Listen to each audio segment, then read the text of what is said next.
माता देवहूति ने एक बात बड़ी सुंदर कही, एक कपिल देव, जो ज्यादा भजन करता है, पूजन करता है, स्मरण करता है, उसी को दुख भगवान क्यों देता है? पड़ोसन कभी मंदिर नहीं जाती, अगरबत्ती नहीं लगाती, कभी किसी को 1 रुपया दान नहीं करती, वो तो खूब फले फूले। और हम तो सोमवार का व्रत करें, मंगलवार करें, एकादशी करें, द्वादशी करें, लोटा भर के पानी भी चढ़ाएं, तो भी दुख हमें क्यों मिलता? बोलो रे जी सही है कि गलत है? उसका उत्तर कपिल देव जी महाराज ने दिया, मां सुनो, जिस प्रश्न को आपने मुझसे करा, यही प्रश्न देवऋषि नारद ने भगवान विष्णु से करा था। यही प्रश्न भगवान विष्णु से देवऋषि नारद ने करा कि जो मंदिर जाए, देवालय जाए, पूजन करे, अर्चना करे, पाठ करे, स्मरण करे, दुख उसी को क्यों मिलता है? और जो कभी मंदिर नहीं जाए, भगवान का भजन नहीं करे, उसके यहाँ तो 4 चांद लग जाते, खूब लक्ष्मी भगवान देता। नारद जी ने जैसे भगवान विष्णु से ये प्रश्न किया, तो भगवान विष्णु देवऋषि नारद से बोले, इसका उत्तर मैं बाद में दूंगा, पहले अपन दोनों ब्राह्मण के कपड़े पहनकर चल घूमने चलते। और देवऋषि नारद को ब्राह्मण के कपड़े पहना दिए, भगवान विष्णु ने ब्राह्मण के कपड़े पहन लिए, दोनों घूमने के लिए चल दिए। जाते जाते एक सेठ जी का दरवाजा मिला, एक बहुत बड़ा बंगला, बहुत बड़ा घर, और वहां जाकर भगवान विष्णु ने नारद जी से कहा, भूख लग रही है, कुछ मांग ले। सेठ जी क्या? नारद जी ने आवाज लगाई, भिक्षाम देही। सेठ जी निकल के बाहर आए, क्या है बाबा?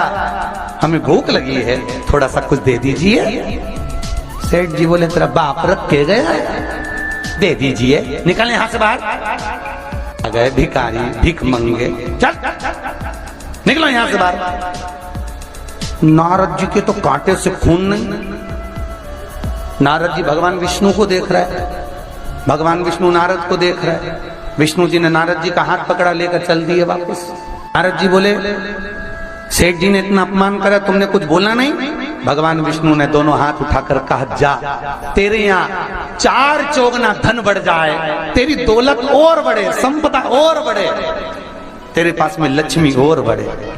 नारद जी चले, भगवान विष्णु का हाथ पकड़ के बोले, ये कहाँ की रीति है? उसने धक्के मारकर निकाला, गाली दे के निकाला, बाप तक पहुंच गया, और तुम उससे कह रहे हो कि तेरी लक्ष्मी बढ़ जाए। नारद जी भगवान विष्णु बोले, मेरा मन, चल तू तो आगे चल। और भगवान विष्णु लेकर चले तो एक बूढ़ी बुजुर्ग माता बैठी थी एक कमरे में, एक घर के अंदर। उस बुजुर्ग को देख भगवान विष्णु ने कहा, नारद अब इसके यहाँ चलते चल। जाकर आवाज लगाई, माता जी भिक्षाम दे, हमें भूख लग रही है माता जी, कुछ दे दीजिए। माता जी बोली, देखो बाबा, मेरे घर में खाने का तो कुछ भी नहीं है, बस एक गाय है, उस गाय की मैं सेवा करती हूँ, दूध मिलता है, वही दूध रखा हुआ है, तुम दोनों अंदर आ जाओ। और 2 आसन लगा दिए माता जी ने, दोनों को बिठा दिया। माता जी दोनों के लिए दूध लेकर आई, दे दिया। भगवान विष्णु और नारद चले। नारद जी बोले, कितनी अच्छी माता है, बिठा के दूध पिलाया, पानी पिलाया, और बस सेठ जी ने धक्के मारकर निकाल दिया। भगवान आशीर्वाद दो इस बूढ़ी माता को। भगवान विष्णु ने दोनों हाथ उठाकर कहा, जा, तेरी गाय मर जाए।